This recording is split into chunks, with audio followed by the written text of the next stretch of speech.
Nishplushtapurushabhagam niraye patantam. Nishplushtapurushabhagam niraye patantam. Tratvartito jagati putra padam chalepe. Padam Tratvartito jagati putra padam chalebe. Tuktava suni vasudha sakalani yena. Dugda vasuni vasuda sakalani yena. Someone else would like to chant? Yadvenamutpatagatam dvichavaklavarja. Yadvenamutpatagatam vijavakyavasra. Nishplushtapurusha bhagavan niraye patantam. Nishplushtapurushabhagam niraye patantam. Tratvartito jagati putra padam chalebe. Tratvartito jagati putra padam chalebe. Dugdha vasuni vasuda sakalani yena. Dugda vasuni vasuda sakalani yena. Anyone else? We are reading from Srimad Bhagavatam, second canto, chapter 7, entitled Spiritual Incarnation, text 9. Word for word. Yat. When. Venam. Unto King Vena. Utpatagatam. Going astray from the righteous path. Vijja. Of the Brahmanas. Vakya. Words of cursing. Vajra. Thunderbolt. Nisplusta. Being burnt by. Purusha. Great deeds. Bhagam. Opulence. Niraye. Into hell. Patantam. Going down. Tratva. By delivering. Artita. So being prayed for. Jagati. On the world. Putrapadam. The position of the sun. Cha. As well as. Leve. Achieved. Dugda. Exploited. Vasuni. Produce. Vasuda. The earth. Sakalani. All kinds of. Yena. By whom? Translation. Maharaj Vena went astray from the path of righteousness, and the Brahmanas chastised him by the thunderbolt curse. By this, King Vena was burnt with his good deeds and opulence and was en route to hell. The Lord, by his causeless mercy, descended as his son. By the name of Prithu, delivered the condemned King Vena from hell and exploited the earth by drawing all kinds of crops as produce. Purport by His Divine Grace A.C. Bhaktivedanta Swami Prabhupada. According to the system of Varnasrama Dharma, the pious and learned Brahmanas were the material guardians of society. The Brahmanas, by their learned labor of love, will instruct the administrator's king how to rule the country in complete righteousness, and thus the process will go on as a perfect welfare state. The kings or the Kshatriya administrators will always consult the council of learned Brahmanas. They were never autocratic monarchs.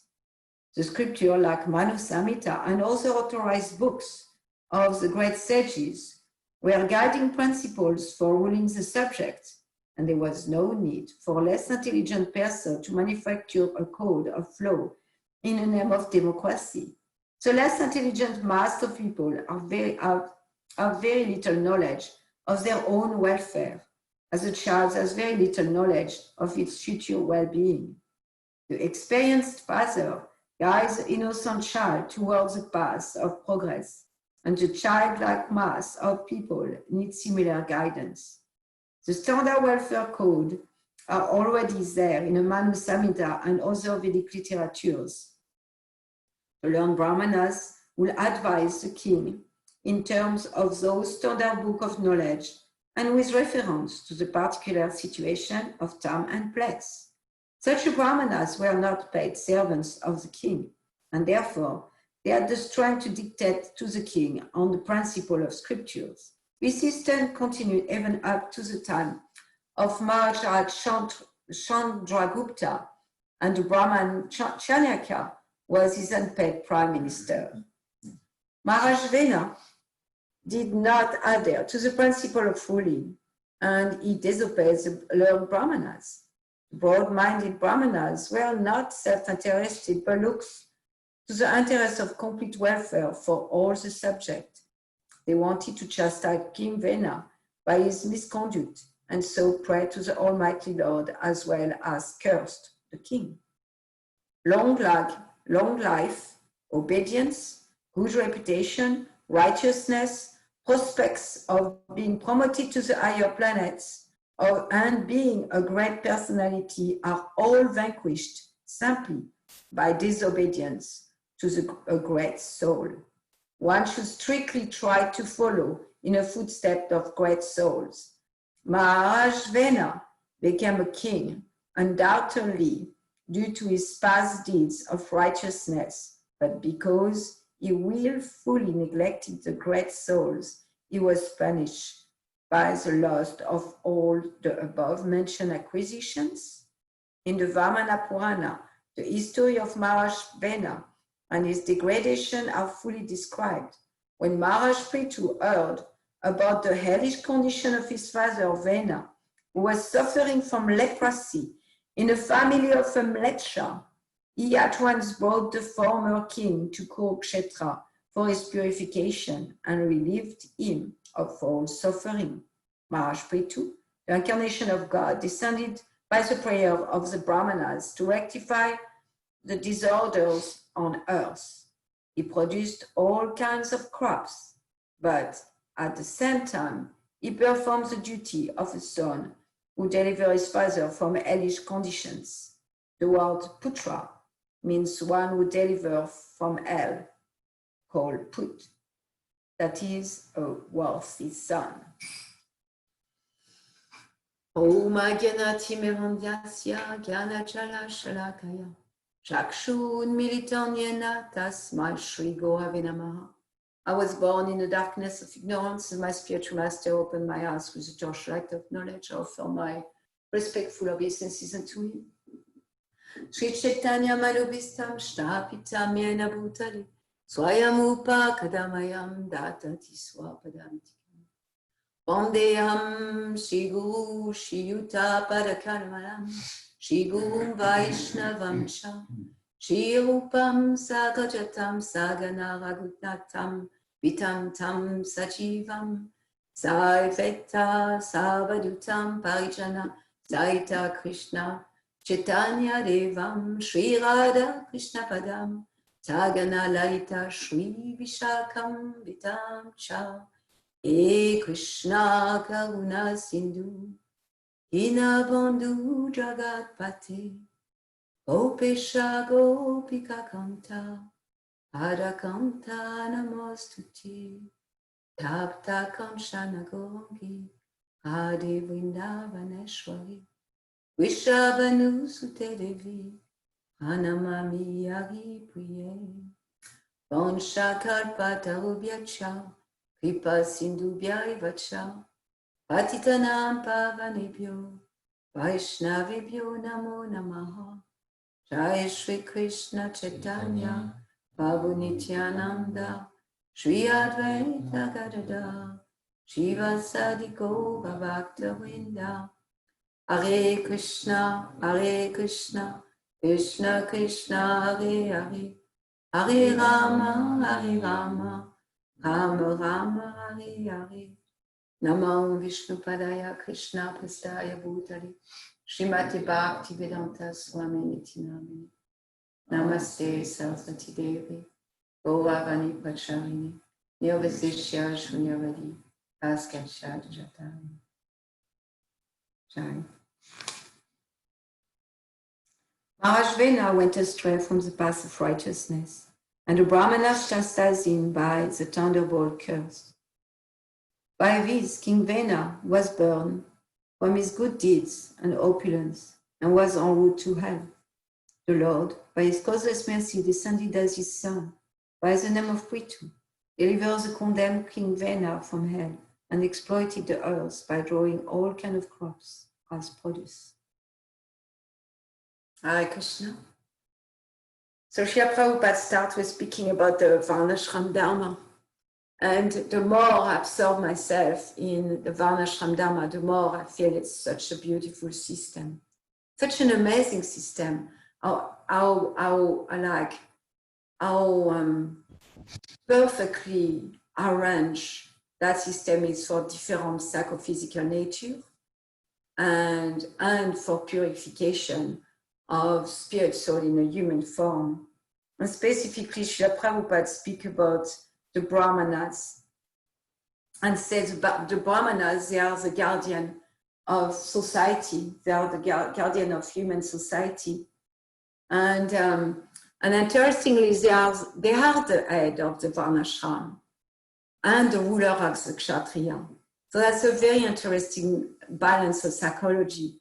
Like the Brahmanas are the head, and they are the head, and out of their labor of love, Prabhupada says the labor of love of the Brahmana, that they are the guardian of society. So they are the head, and they are behind the scene.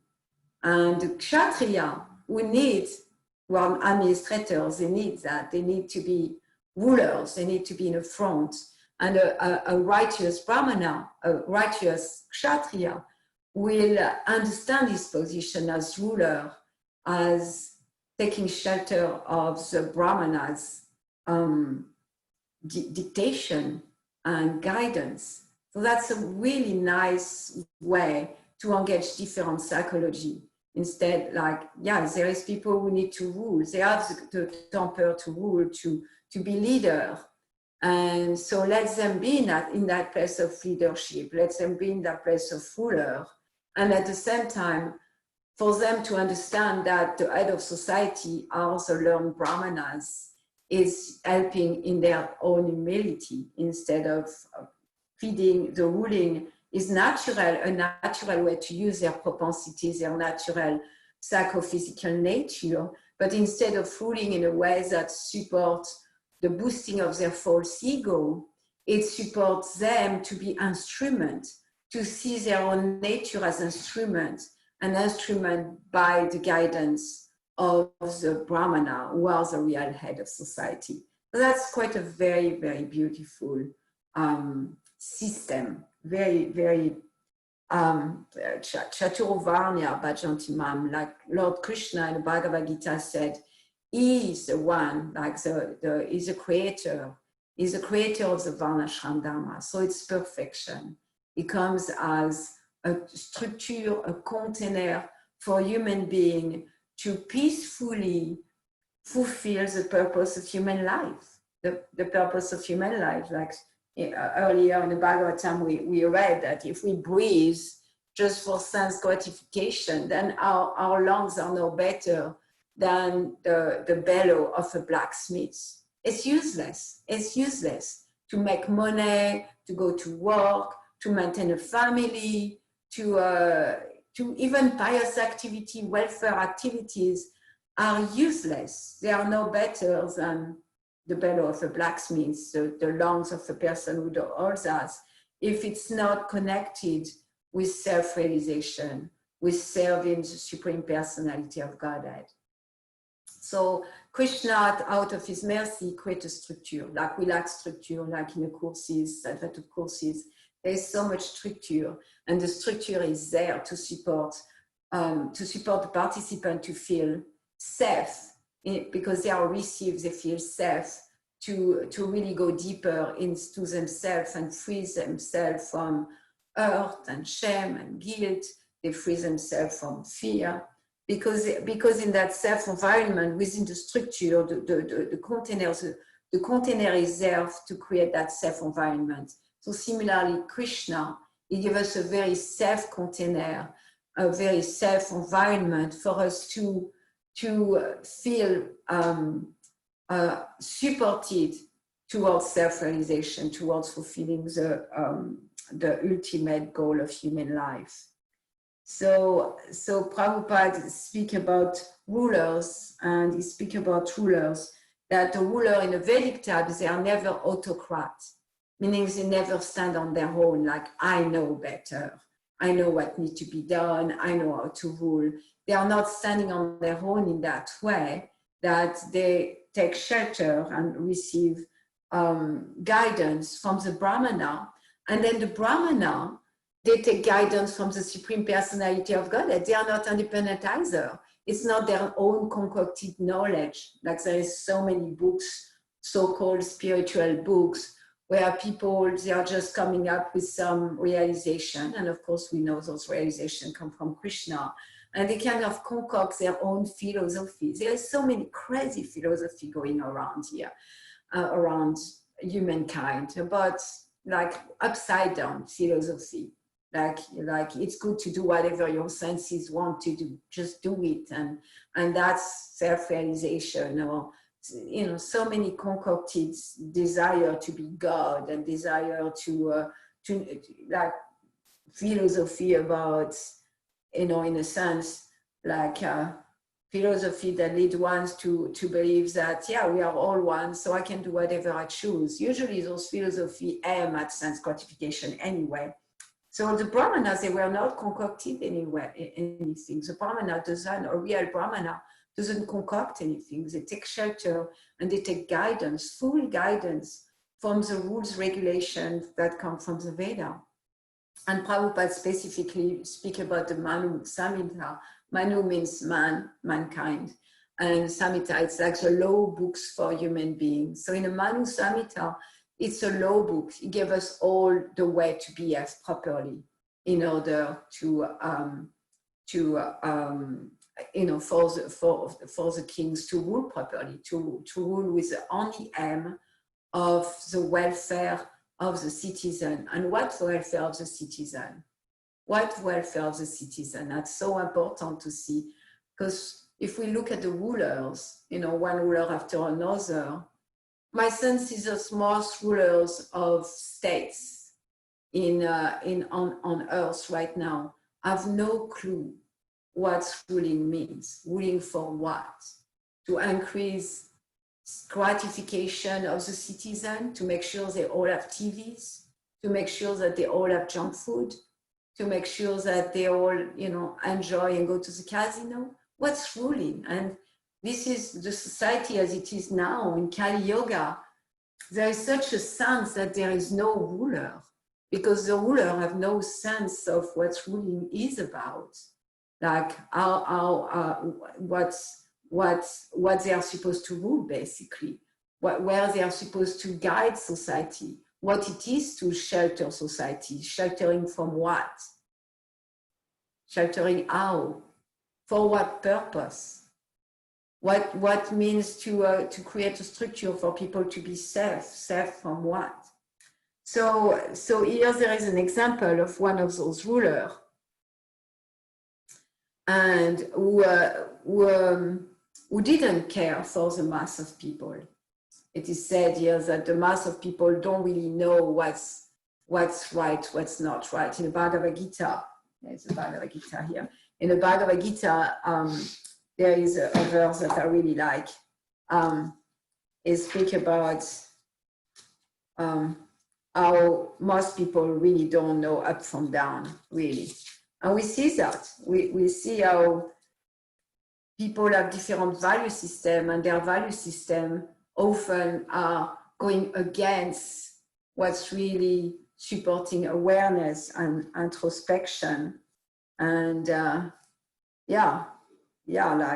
and they don't understand, like devotees, like they think that devotees are crazy. They don't enjoy liquors and good food in a restaurant, good meat, good wine. They don't have sex. So they think like, you're completely missing the point of life. You're completely missing the point of life. So the verse I wanted to share today from chapter 2, verse 69. He says, Yanisha sarvabhutanam tasyam jagarti samyami yasam jagatri bhutani sanisha pashyato mune. What is night for all being is a time of awakening for the self-controlled. And the time of awakening for all being is night for the introspective sage. So basically, when Prabhupada says a mass of people do not know what is good for them, this verse is like showing like they don't know what is good for them, that the mass of people is deluded in illusion and usually aim at things that bring misery more than by wanting so much gratification, they aim at things that bring misery, and they are very, like the mass of people is very misguided by bulletin board on the highway, misguided by false information on TV, or misguided by internet. Like people need guidance, and because there is no real guidance right now, they accept guidance from places that give no guidance, that just give increase of illusion. So, here Srila Prabhupada is glorifying the Brahmana, and he gives an example of Chanakya Pandit. Chanakya Pandit was a Brahmana, and he was the prime minister of King, what's his name? Of King, yes, Prabhupada gave it, Chandragupta. So Chandragupta was a king, and he wanted to give everything to the Brahmana. He wanted to be guided by Chanakya Pandit, because Chanakya Pandit was a very famous Brahmana. And Chanakya Pandit chose to live outside of the city, or outside of the opulence of the king, in a hut, because he didn't want his hand, his mind, his intelligence to be polluted by receiving anything from the king. So that's an example that that level of love of the Brahmana. It says that in ancient time, in every village there was a Brahmana or Brahmanas, and people will approach them with their problem. And the Brahmanas will know how to apply their knowledge of the Shastra to time, place, and circumstances. They will do coaching, basically. Also, the Brahmanas, they have knowledge of astronomy, astrology. They have knowledge of medicine, like the real social system is Varnasrama. Varnasrama is a complete social system. Everybody is provided for every need that human beings have. The need for food, the need for shelter, the need for being clothed, the need for medicine. So usually in villages, the Brahmana will be dispensing medicine, and then the poor people, they will go and give whatever they could. They will give the donation to the Brahmans. And then the rich people also will go and give donation to the Brahman. And the Brahman wasn't healing a rich man better than he will reach a poor man. He will heal because it was his labor of love to be there to heal the body, heal the body for the welfare of humanity, that people will feel good in their body in order to worship the Lord, in order to perform devotional service. So in this purpose, Srila Prabhupada present that paradigm to show how King Vena, who are speaking here in a purport, and so King Vena is an interesting king. We are going back to the last class that Dear Govinda you gave about Dhruva Maharaj. So the descendant of Dhruva Maharaj, there was different descendants, and at one point there was King Anga. And King Anga was extremely pious. He was pious, he was righteous, he was a king that cared for the citizen, he was mild and very mild in temperament, very gentle.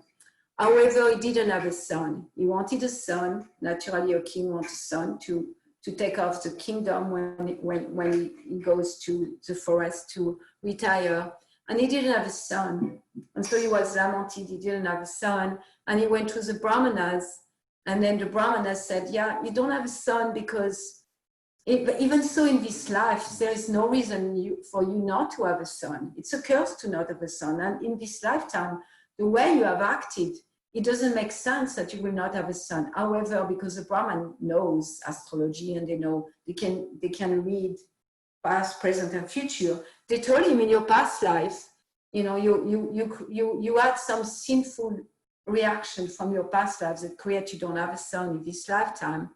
And then the Brahmanas, they did a fire sacrifice to counteract that sinful karmic reaction from King Anga. And they did fire sacrifice, and from the fire sacrifice, angelic person came all like in white, beautiful angelic white person came, all dressed in white person came and gave a bowl of sweet rice to King Anga. So King Anga, he gave it to his wife. I don't remember the name. I think the name of his wife was Sunita. So he gives the bowl to his wife to drink. And after she drank it, again, when they had a time together, intimate time together, then she became pregnant. She became pregnant and she gave birth to a son, Vena. And Vena, when he was born, as soon as he became to be a little boy, he was showing like a very evil temperament, a very, very evil type of personality. He will torture animals. It is said in the Bhagavatam that he will kill his playmates. He will kill his friends if they were in disagreement with him or if he didn't like them. He will kill his little friends. So he was a really evil personality. And King Anga, he went to lamenting. He was lamenting so much that at one point he came to a place like, how fortunate are those who don't have a son? And he was lamenting in that way. And so he was the one lamenting to not have a son. He was lamenting that way. And then after a while, he came to a place of like, how fortunate I am to have a son who is so evil, because it's easy for me to detach from such a son and to focus on the purpose of human life. So King Vena, after his disappointment, after feeling cursed, he came to a very clean place of detachment and he left, he disappeared. He disappeared. And after he disappeared, well, the sages, they needed a ruler. So they kind of enthroned, even so all the ministers of King Anga said, no, we don't want King Vena to be the king. Come on, he's evil. But the sages, they needed someone. It was their role was to make sure there was a king. So they did enthrone King Vena as a king. And King Vena began to really do evil things. It's interesting because he said even the rogue and the thieves, they were so scared of him. And so whatever great men in Bhagavad Gita, it said whatever great men do, like the rest of the common people follow. So the people became very degraded and they really started to really aim at sense gratification, and there was a lot of oppression and evil deed done. And King Vena wasn't at all listening to anyone or following any of the scripture. So the sages, they approached him and they said, "Oh, king, you're the head of the society, and the fame and success of the king will be given to him by the level of his submission to the Brahmana, because that's a system that Krishna created." So they remind him that, looking, if you listen to us, we'll bring you all prosperity, we'll bring you all successes, we'll give you all abundance. That will bring you abundance. And King Vena responded in a very funny way. He said, "You really don't know anything. You don't understand religion. You don't understand religion, and you're offensive right now because you should be worshiping me. I'm the representative of the Supreme Personality of Godhead, and you should be worshiping the Personality of Godhead." Because King Vena had stopped the sacrifices to the demigods. So the demigods, the earth, everything wasn't producing anymore. And so King Vena kind of preached to them a kind of quasi-Vedic kind of preaching, but really to establish himself as the Personality of Godhead that the Brahmana should follow and worship. And so the Brahmana for the welfare of humanity, it is said like here in a verse, it said like the Brahmana, they don't care about it. Whatever they do is not for their own benefit. It's never for their benefit, but for the benefit of the welfare of humanity. They killed him, and they were so powerful, the Brahmana, in a sense, in at that time. That's all they need to say is that kill him, kill him, kill him, and he fell dead. They didn't touch him. They didn't use a weapon. They didn't use anything. Just by the power of their desire, the King Vena was dead. And then there was chaos because there was no ruler anymore. So the rogues and the thieves, they began really to plunder the whole earth, because King Vena and Anga, they were the ruler of the earth. So without a ruler, then all the rogues and thieves, they became very active, and more people became, like vikarma, like to do unreligious activities against religion activity, to steal, and so the people and the citizen that were still honest, they were very unhappy, and they were really unhappy. So the Sages, they decided to do something, and they made a sacrifice. And from that sacrifice, and because of their sincere prayer, came King Prithu. Really, two entities came, King Prithu and his consort, which I don't remember what's their name. And so the two living entities came, a woman and a male, and right away the sage could recognize those are the personality of Godhead. This is the personality of Godhead, and it is consort Lakshmi. And they were so jubilant and so joyful, because they knew that this is going to be a righteous ruler. And King Prithu is said that it's very beautiful the way he is described. He's described as a perfect ruler. And in the same way, Srila Prabhupada said, like the common people, they are children, and they don't know what's good from bad. They have no discrimination. They can be so easily misled, and we can see that all around us. And so King Prithu, he was such a ruler that he was feeling affection for all his citizens. He was feeling affection. He really wanted the welfare of his citizens. He wanted their well-being. And then the citizen approached him, and as they approached him, they were lamenting. We have no food. We are dying of hunger. And then King Prithu did the sacrifice, and he was bewildered by that, because his sacrifice was accepted by the demigod. So the demigod, when they accept the sacrifice, they are obliged to give. Like the worship of the demigods is automatic, in a sense that the demigod, if we worship them in the right way, they're obliged to give. And still, Mother Earth wasn't producing. She wasn't producing any grains. She wasn't producing enough food.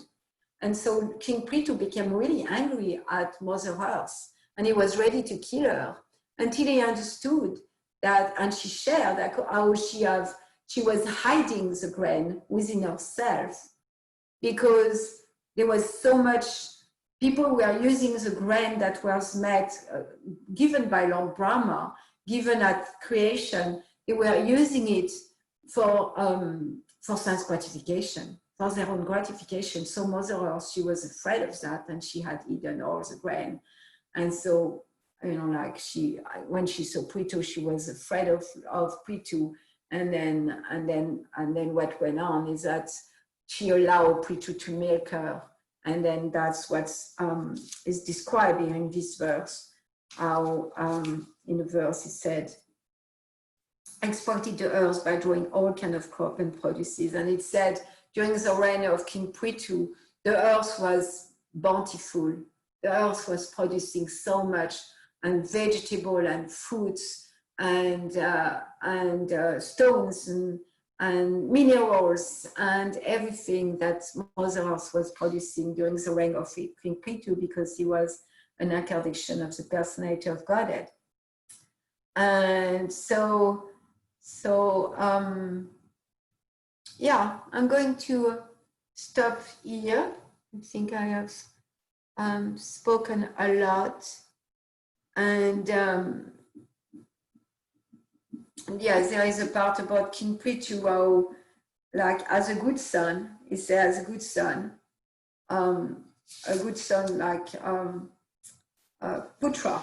Putra means son, and Put means hell. So good son deliver his father from hell. And so King Prithu, not only he manifested himself as a perfect ruler, a perfect monarch, perfectly submissive to the Brahmanas, perfectly submissive to the shastric injunction.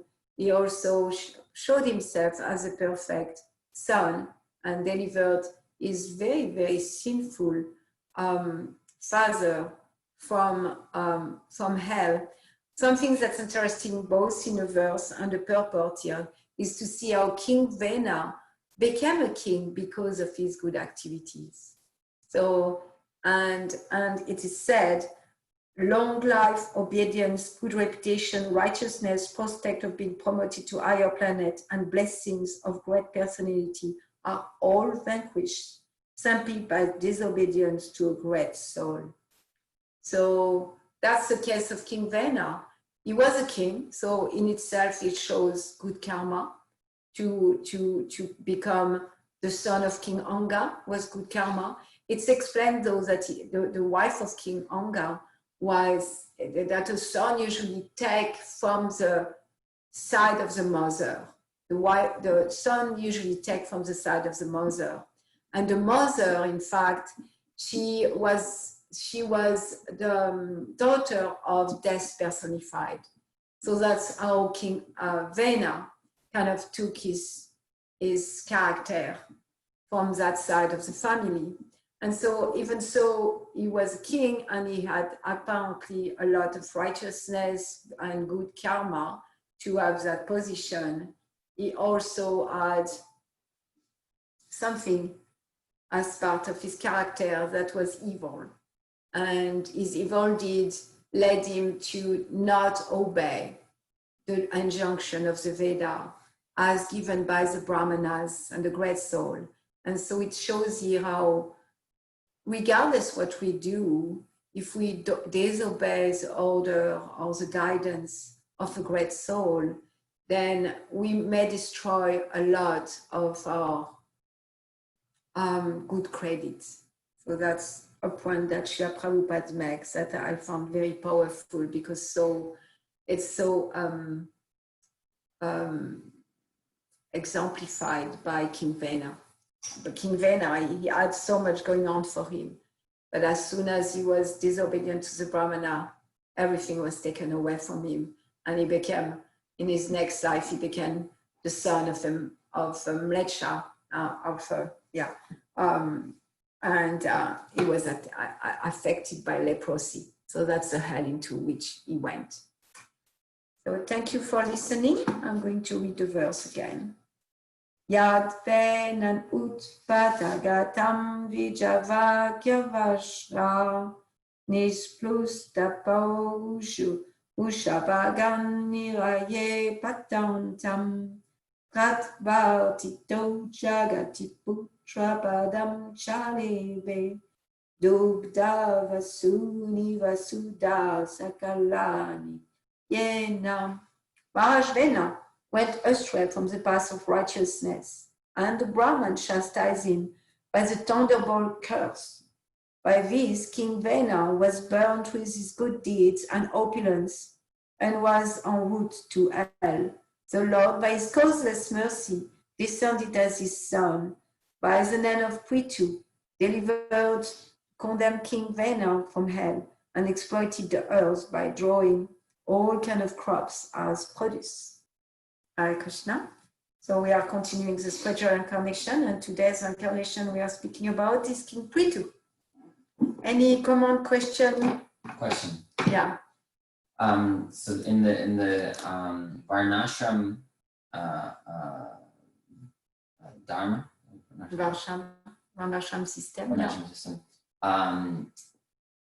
Is there any specific kind of correlation between the four stages of life and the 4 statuses, like can a brahmachari be any of the 4 castes? Can a grihastra be any of the 4 like that, or is there like only a grihastra can be these 2? Or so your question is that what's correlation between the varna and ashram? Yes. So there's 4 varna and 4 ashram. The 4 are varnas: Brahman, Kshatriya, Vaishya, and Shudra. And it's very, very well organized. Like the Brahman, they keep themselves poor. They are there for their labor of love. They don't need anything. Their senses are satisfied. Their mind is satisfied. They are there to really support the whole society, to be on purpose, they are leading society towards really giving themselves to serve the Supreme Personality of Godhead. So that's one class of people, and it's a smaller class. Each class is bigger and bigger. As you go down there. Then there is the Kshatriya. The Kshatriya is the ruler, administrator. And like we say, like the Kshatriya, according to that system, that structure, as Krishna gave it to us. The Kshatriya is a ruler, so he has that position of administrator. He has opulence, he has wealth, he has power. And he used all that in the service of the Lord by being guided by the Brahmans. And then there is a Vaishya, and the Vaishya are those who produce. They are the belly, like it says that the Brahmana are the head of the Lord, the Kshatriya are the arm of the Lord, and then the Vaishya are the belly of the Lord. And in the Varnashram Dharma, really the Vaishya are the only one who are producing. They are producing grains, they are bankers, they are trade. So they are the only one who makes money. They are the only one in the whole system who are making money and who are producing. So they are like the belly, and you know they are engaged in cow protection, farming, banking, trading. That's a Vaishya. And then the Shudra, they are the class of people who are the helper. They are helping all classes of society. They are engaged in service. They are engaged in service to the Brahman. They are engaged in service to the Kshatriya and the Vaishya. And the Shudra are completely maintained. In fact, the Shudra receive a lot of donation. They are the objects, because part of the Varnashram Dharma, there is also a system of charity, a very well done system of charity, and a system of donation. So it's a system that goes, so all the donation goes to the Brahmans, and the Brahmans kind of give it back where it belongs. And the Vaishyas, they have money and they pay tax, so they give the tax to the king, and the kings will distribute wealth and also keep the treasury for time when there will be less grain. That's beautiful. So something that King Prithu was doing, and that's, you know, I was thinking of the ruler of now, is that King Prithu will distribute the wealth properly and create a structure, infrastructure for the welfare of humanity. And he will also keep from the taxes that he was receiving, he will keep a treasury just for the time of urgency or famine or time of needs to redistribute to the citizen. And so the Kshatriya also, they live in opulence, and so they disregard a lot. They're in a system, they're eating in golden plate, and they have a lot of opulence garments, and then after they use it, they put it out, and then the Shudra and everybody can get them. So it's really a system where there is no famine, there is no poverty in that system. It's a very beautiful system. And the Shudras, they serve everyone. It's most of the population, now we can see. Most of the population doesn't know how to direct themselves. They don't know how to take initiative. They're just misguided. And so they do what everybody does do, like they go to, they watch TV and go to McDonald's and think that the goal of life is to be misguided that way. So they have no guidance, and then they create that, like the mass population, the biggest number of people in a Varnashram Dharma will be the Shudra, and the Shudra will be very, very well taken care of, with nice clothes and most opulent food. Like the Shudra have more opulent food than the Brahman. The Brahman are eating boiled rice, and the Shudras, they will have pakora and all that. So that's a system, because that's the senses of the Shudra is more agitated, so they need to be satisfied in order for them to be peaceful, to go through the different system of Varna in a Vedic society. So I'm speaking of the system as it was created. Now it's not applicable, and so in the Varnashram Dharma, there is a correlation between the Varna and the ashram. It says that for the Brahmanas, there are 4 ashram. The Brahmana is trained as a Brahmana as a young child, and he will be a brahmachari, and he will learn from his guru.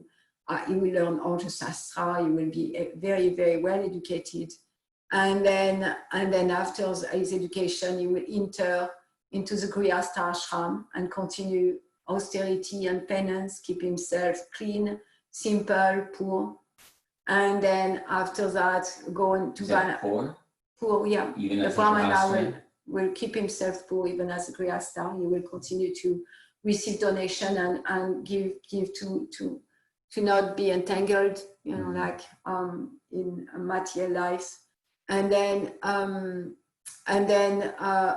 at 50, then the Brahman and his wife, usually they will go to the forest. It can go with his wife or without his wife. And then at the end of his life, he takes sannyas, and he completely renounces everything, and he just takes sannyas with nothing. So that's the Brahmans for ashram. And then the Kshatriya, according to the system as it was given by the Veda, the Kshatriya have only 3 ashram. So the Kshatriya also, he needs to go to the gurus. He needs to go to Gurukul. He needs a brahmachari. He needs to be trained to fight, to be strong, to be courageous, to face danger, to conquer his fear.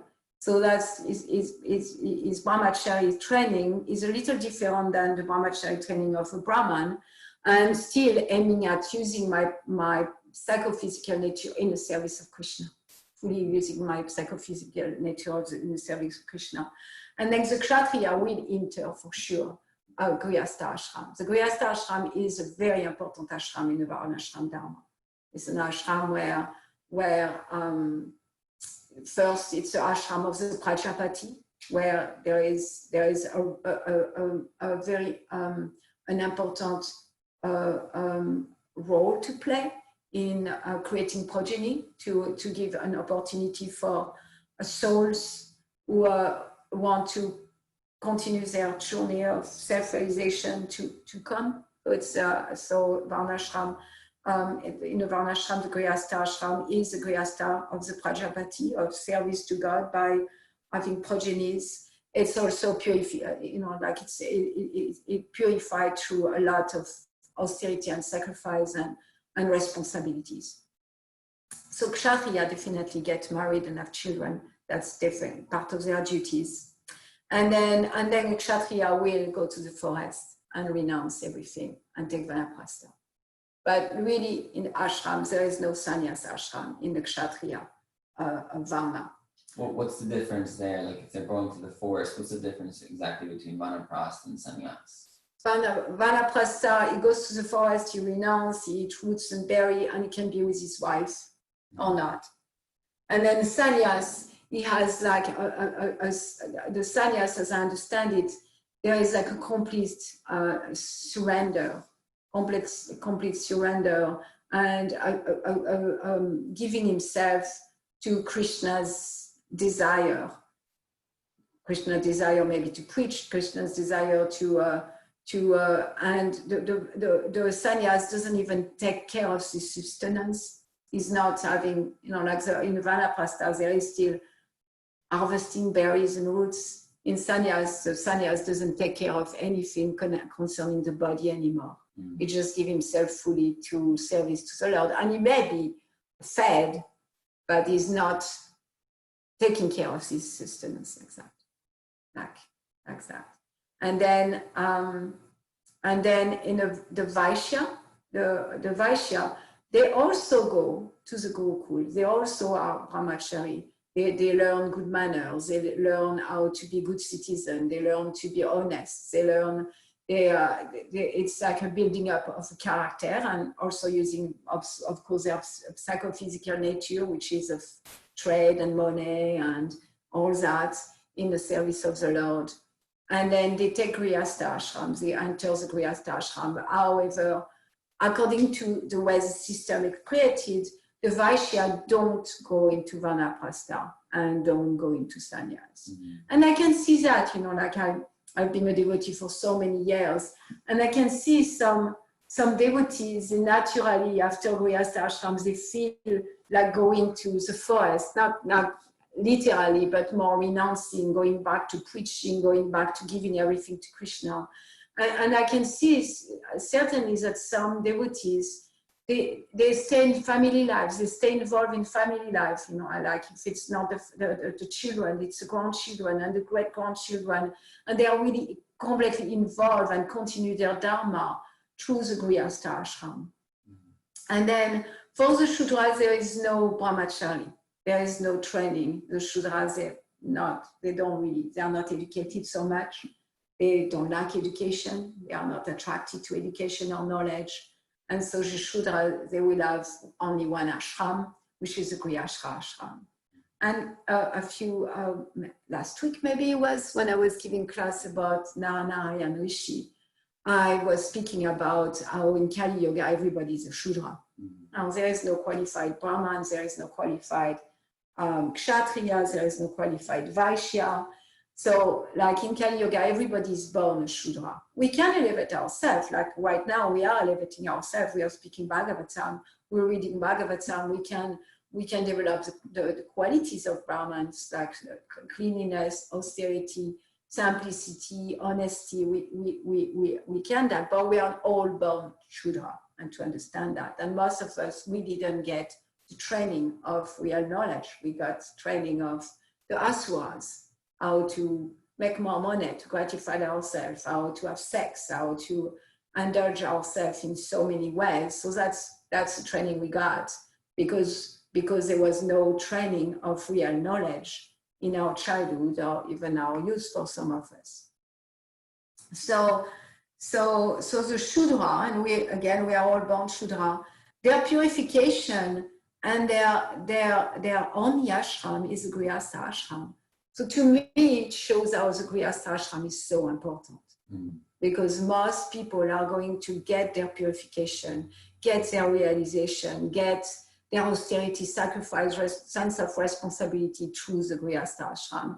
And that's something I observe in my own life, and I observe in the life of the people that I'm surrounded by, in our community, my clients. Yesterday I had a couple coaching session, and I could see the woman in that couple, that because she's so attached to that man, because she so much wants that relationship, she's opening herself to paradigm that before were completely foreign to her. She's opening herself to paradigm of conscious living, of paradigm of self-realization, that were completely foreign to her, like not even on our radar, not even like for her it was right and wrong and that's it. And yesterday she was just looking, oh my God, there are ways to not look at things that are right and wrong. And she was in disbelief. She says, it's so simple, the principle we are presenting. But she says, I never thought about it, because she never thought about it. So that's how the correlation between the Varna and Ashram, essentially, as I understand it. And a few purport ago, like Srila Prabhupada was speaking about only the 3 higher class going to Brahmachari Ashram. Mm-hmm. So that's what it is about. Yeah. Hare Krishna.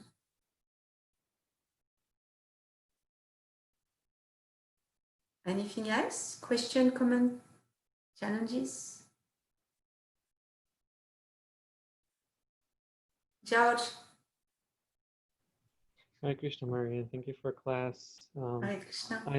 I'm connecting with a part of the purport where Prabhupada says that it is a son's duty or dharma to help his father to Putra. self-realization, God-realization.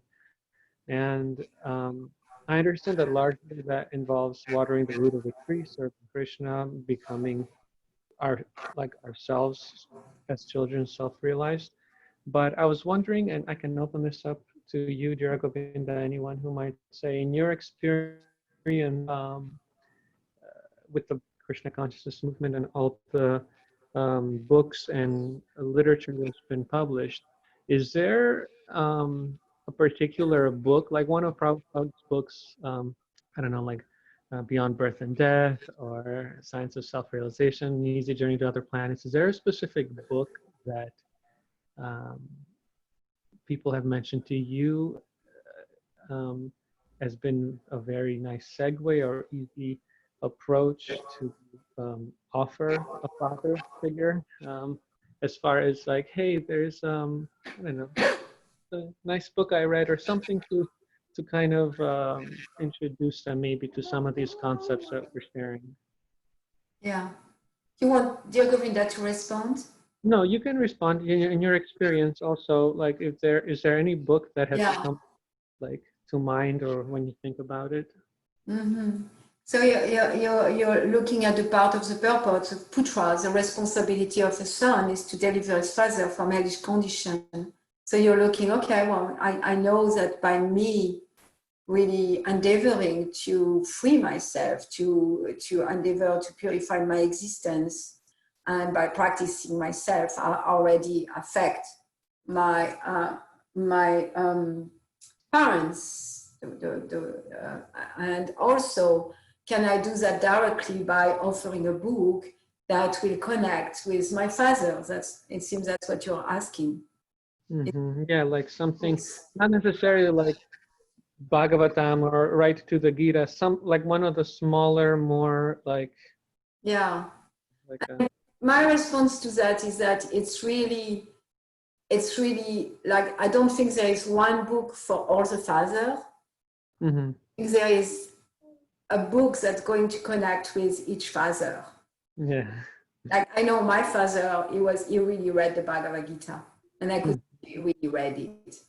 And he didn't become a devotee or anything, but I could see it did affect him, and it affected our communication and our conversation about self-realization, about psychology, and about so many things.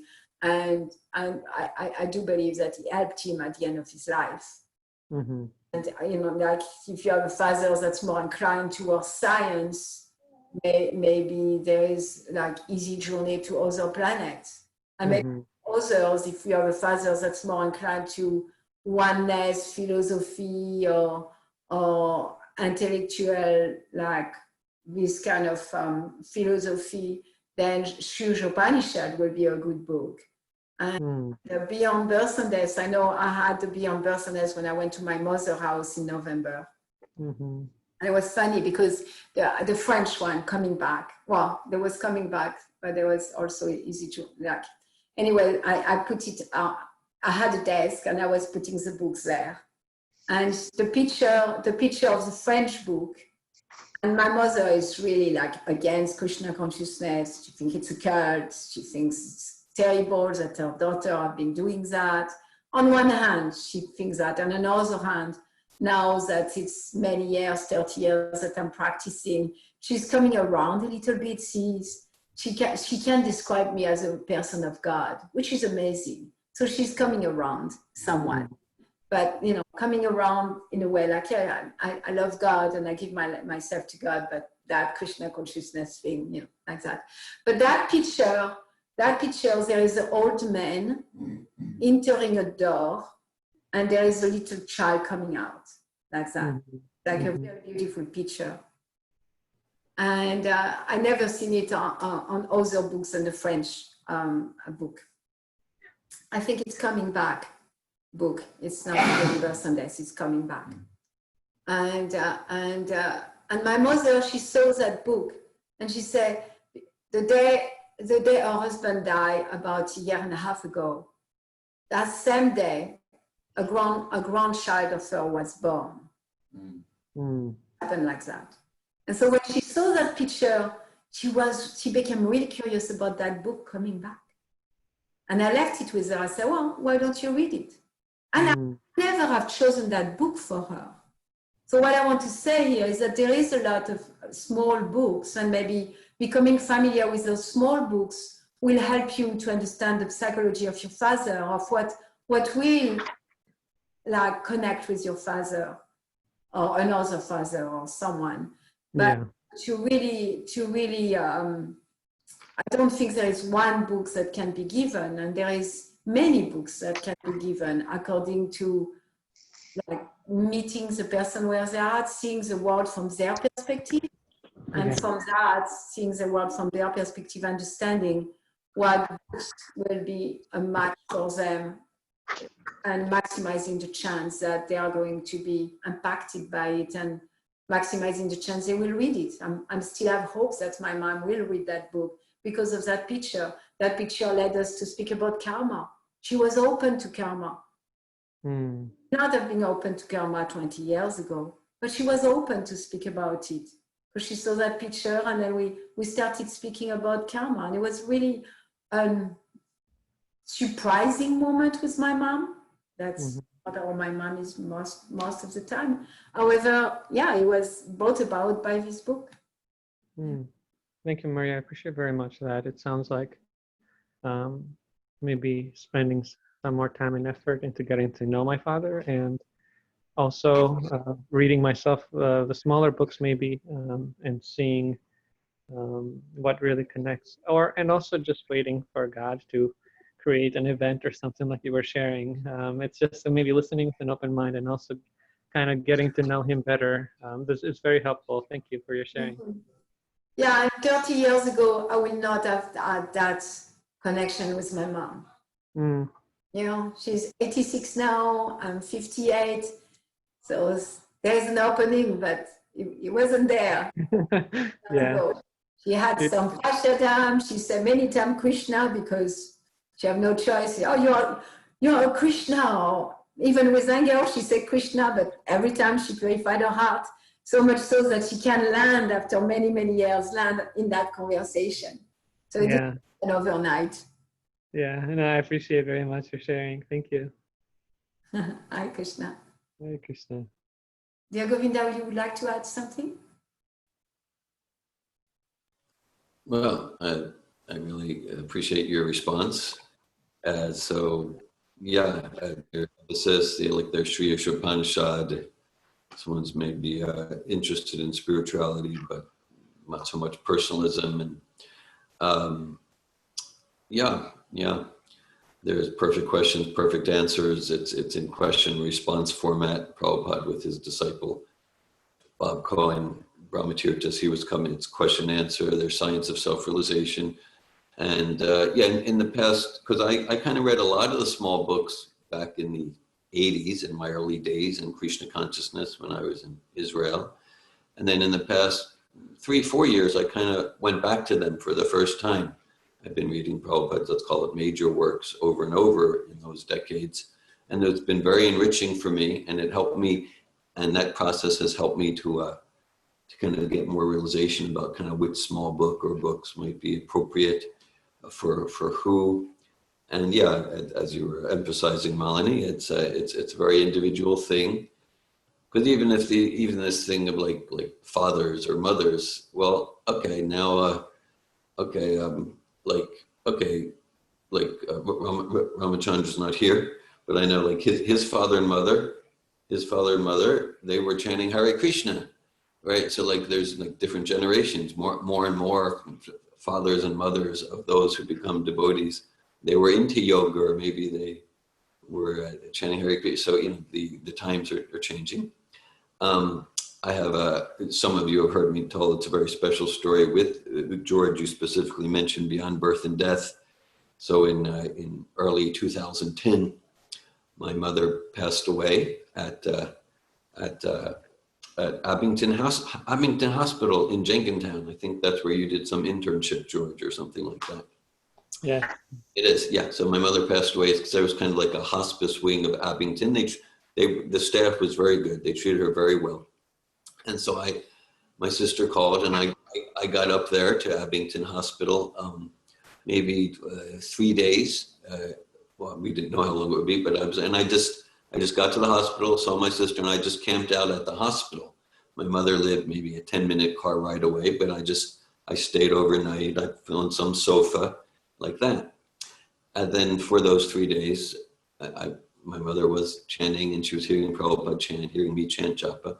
But the part of the story that relates to this book, Beyond Birth and Death. So after she passed away, then I went to her home, her condominium, her apartment, and I went in, and it was a strange feeling because there was her place. She hadn't been there for maybe 3 weeks because she was in the hospital, and so I was there, and I was planning to stay there for a few more days for the funeral and like that before I came back to Florida. All right, so I just look around, and then I go in my mother's bedroom by her bedstead. There's a night table, and there was the book Beyond Birth and Death. Over the years, I'd given her and my father many of Prabhupada's books. They had been divorced for 32 years. They'd been divorced since the late 70s. This was 2010. They had an amicable relationship, but they didn't have a close relationship since they divorced. They both got remarried, like that.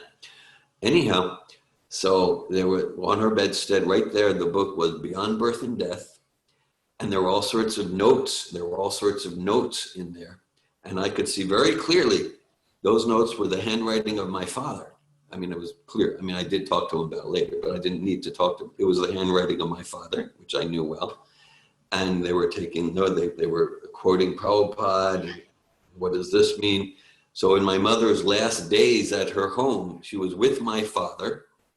And again, they were separated for 32 years, but she was with my father, and they were reading and discussing Beyond Birth and Death together.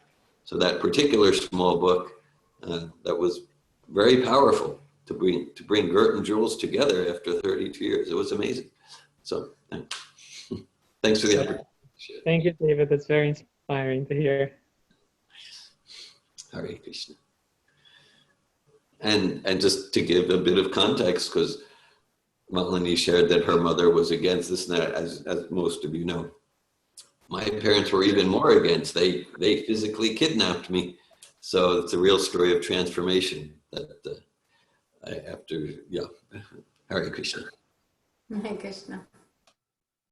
Thank you, George, for your question. Thank you, dear Govinda Prabhu, for sharing. Entourage Srimad Bhagavatam ki jai, Srila Prabhupada ki jai.